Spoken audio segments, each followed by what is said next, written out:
Esse é o Ancapso e nós vamos falar agora do Malafaia nas conversas com o Bolsonaro, tá? Há um contexto importante nessa história aí. Vocês sabem, teve algumas falas vazadas do Malafaia e coisa e tal, mas lembra sempre que esses vazamentos que aconteceram do celular do Bolsonaro são vazamentos altamente direcionados, tá? Por quê? Porque tem muito mais coisa lá nas mensagens do Bolsonaro. O Bolsonaro falava, como qualquer um de nós, fala um monte de coisa com um monte de gente. Então, por que vazaram justamente o ponto do Malafaia e não sei o que lá, né? Por que botaram o Malafaia no inquérito, né? E esse tipo de coisa? Exatamente porque o Malafaia está organizando essas manifestações e essas manifestações estão machucando o Alexandre de Moraes, estão machucando a esquerda no Brasil. De novo, o fato de ele ter feito isso só vai fazer com que a manifestação no dia 7 de outubro, 7 de setembro, seja ainda maior, né? Eu vou estar aqui em Copacabana de novo, mesma coisa, posto 5, 11 horas da manhã, quem quiser me encontrar lá, vou estar no dia 7 de setembro lá. Eu chego um pouquinho mais tarde, chego 11 horas para ter que gravar os vídeos da manhã, mas eu chego 11 horas na manifestação e fico ali um pouquinho com o pessoal, depois vou para a manifestação. Então, a manifestação vai ser muito grande no dia 7 de setembro, sem dúvida alguma, né? E aí, é por isso que tem essa perseguição ao Malafaia. Mas tem um subtexto nessa história ainda maior, que é o seguinte. A esquerda, ela vive criando, existe uma narrativa do porquê que a esquerda está perdendo poder entre a elite da esquerda brasileira, né? Então essa narrativa durante muito tempo foi a questão do disparo em massa de WhatsApp. Vocês lembram disso? Que lá em 2018 a Patrícia Campos Mello fez essa reportagem e até o final do governo Bolsonaro o Alexandre de Moraes ainda falava que não, que negócio de disparo em massa de mensagens, que absurdo, não encontraram nada, não teve um traço de disparo em massa de mensagens. No entanto, culparam isso, né? Culparam essas mensagens em massa pela vitória do Bolsonaro. A esquerda, tentando descobrir por que está perdendo apoio popular, fica recorrendo a essas teorias, né? E depois veio o caso das fake news, não, porque são as fake news, que é o pessoal falando mentira na internet que causa a esquerda de perder poder. E, de novo, cria-se essa narrativa na esquerda porque eles não conseguem encarar o motivo óbvio, né? O fato de que as pautas da esquerda estão ultrapassadas, são pautas do século retrasado. Então simplesmente não se aplicam mais ao mundo atual, né? Então, mas aquele negócio, é muito complicado você aceitar uma autocrítica desse tamanho, você fica, a dissonância cognitiva é grande, você quer encontrar um culpado para isso. E o ponto que eu quero trazer para vocês aqui é que você lembra que teve um filme recente agora da Petra Costa falando sobre apocalipse nos trópicos e coisa e tal, que fala justamente, bota os evangélicos como culpados do aumento da direita no Brasil, né? Então, olha só, eu tô dando um aviso, presta atenção nisso daí. O que pode estar acontecendo nessa história é a esquerda, ou a elitezinha lá da esquerda, o pessoal lá pensante da esquerda, mudou o discurso, porque já percebeu que fake news não faz diferença, aquilo que eu falo para vocês, fake news é ruído, não direciona nem para um lado nem para o outro, é uma coisa ruim, é verdade, ninguém gosta de notícia falsa, mas não muda para um lado nem muda para o outro, é só ruído de comunicação, e então não é fake news que é o problema da esquerda, então eles já estão vindo com uma outra justificativa que seria os evangélicos. Os evangélicos são um problema para a esquerda no Brasil, é o que está fazendo a esquerda perder força no Brasil. De novo, estão errados de novo, não tem nada a ver com uma coisa com a outra. Mas é a narrativa que eles estão falando por si só. E isso, o Alexandre de Moraes, vocês sabem, ouve muito essa narrativa. Ele está lá dentro desse círculozinho da elite aristocrática socialista brasileira, ele está ali na bolhazinha dele ouvindo isso. Então, cuidado. Podemos ver acontecer daqui para frente uma briga muito grande entre o STF e as empresas, as igrejas evangélicas, com tudo que isso pode levar, tá? E eu acho que o STF perde essa, eu acho que perde feio, mas vai ser uma briga, e eu tenho medo disso, eu acho que pode ser muito problemático esse tipo de coisa. Lembra o que aconteceu lá na Nicarágua? Lá foi com a Igreja Católica, mas veja, porque é sempre a mesma coisa.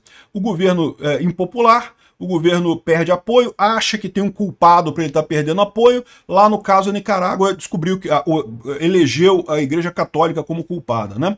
Essa notícia foi sugerida por Casar-me-ei com a filha bonita do Peter, o Vingador da Careca Luminosa e várias outras pessoas. Obrigado aí ao pessoal que sugeriu notícias lá no nosso site, no visãolibertaria.com, e obrigado a você que está assistindo o nosso vídeo. Se você gosta do nosso conteúdo, por favor, deixe o seu like e se inscreva aqui no canal, né? Pois bem, então como eu falei para vocês, acabou que eu fiz um resumo tão grande que o meu resumo já deu quase todo o assunto que eu ia falar aqui, né? Mas às vezes acontece.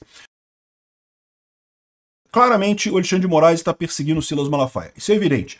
De novo, porque, veja, tem inúmeros áudios de inúmeras pessoas no celular do Bolsonaro, evidentemente. Por que que o Alexandre de Moraes soltou o áudio do Malafaia? E mais do que isso, o áudio do Malafaia não tem nada demais. O que tem ali de errado naquele? Ele dando um pito no Eduardo Bolsonaro, não sei o que lá. Como eu falei, ao contrário, né, até reforça o fato de que não havia uma grande organização para convencer o governo americano a aplicar tarifas no Brasil, aplicar punições no Brasil. Não teve isso, né? Até porque as pessoas estão brigando, que negócio é esse, né? Não tem lógica isso daí, né?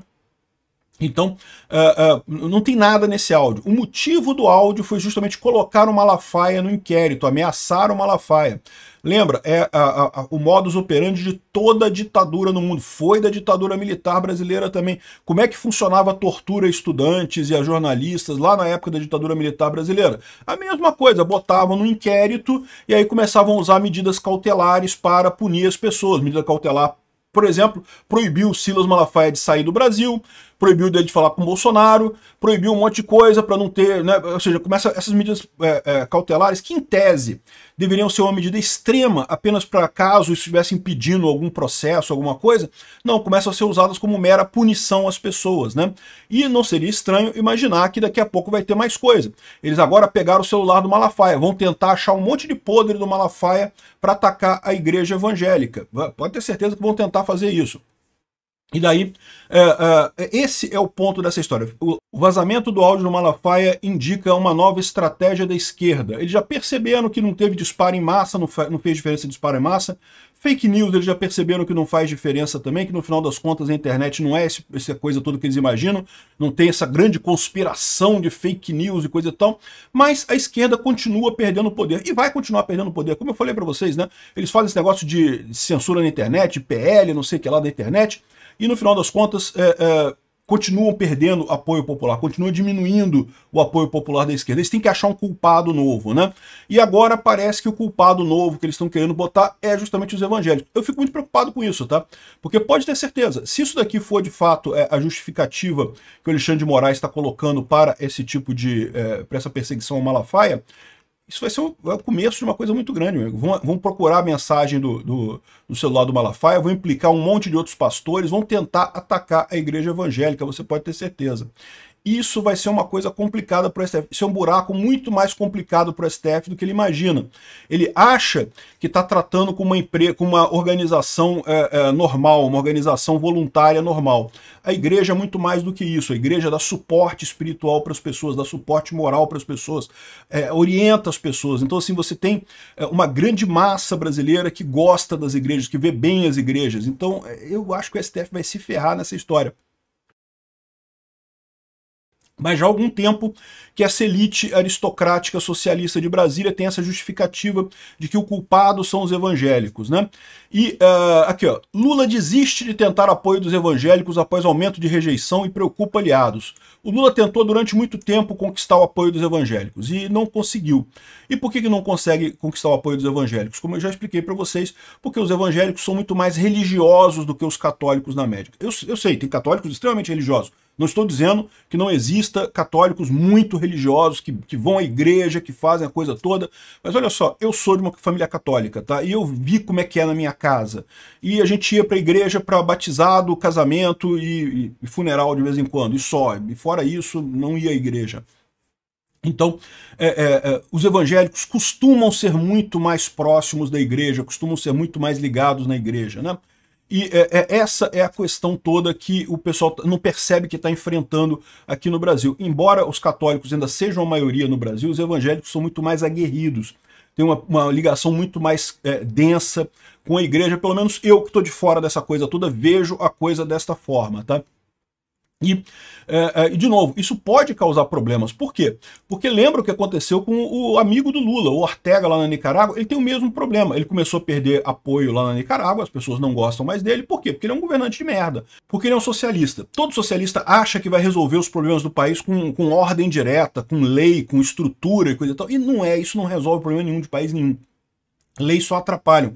Planejamento central só dificulta a economia. Isso fatalmente leva a problemas na economia, a problemas na vida do povo. O povo não gosta do governo centralizado, do governo esquerdista, porque ele não funciona, porque ele promete muita coisa, diz que vai cuidar dos pobres, diz que vai resolver isso, vai resolver aquilo, e não resolve problema nenhum, só piora a situação. Só resolve o problema do esquerdista. O esquerdista, o problema dele foi totalmente resolvido, bolso cheio de dinheiro. Agora, o resto da população só se ferra nessa história. Só que aí o esquerdista fica nessa, ele tem que achar um culpado. Quem é que tá... Por que eu tô perdendo força? Por que a população não gosta mais de mim?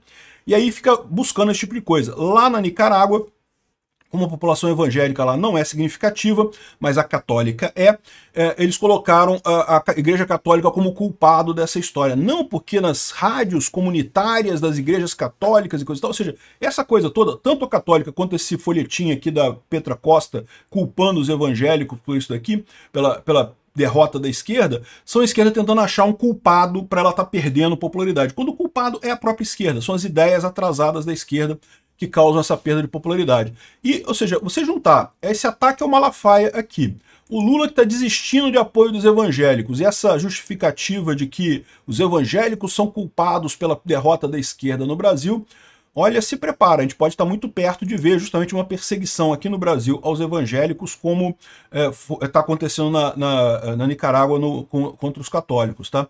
E eu te digo uma coisa, isso não vai ser bonito de se ver, não, vai ser ruim. Vai ter denúncia muito feia para cima do Malafaia, para cima de outros líderes evangélicos aqui no Brasil, mas eu tenho certeza de uma coisa, o STF vai se ferrar nessa. Eles estão achando que vão conseguir dessa forma destruir as igrejas evangélicas e assim voltar a ter o amor do povo brasileiro. É a mesma coisa com as fake news e com o disparo em massa. Mesmo que eles consigam o intuito, não acho que vão conseguir, mas mesmo que eles consigam, eles vão perceber que não adianta. O problema da esquerda são as ideias atrasadas.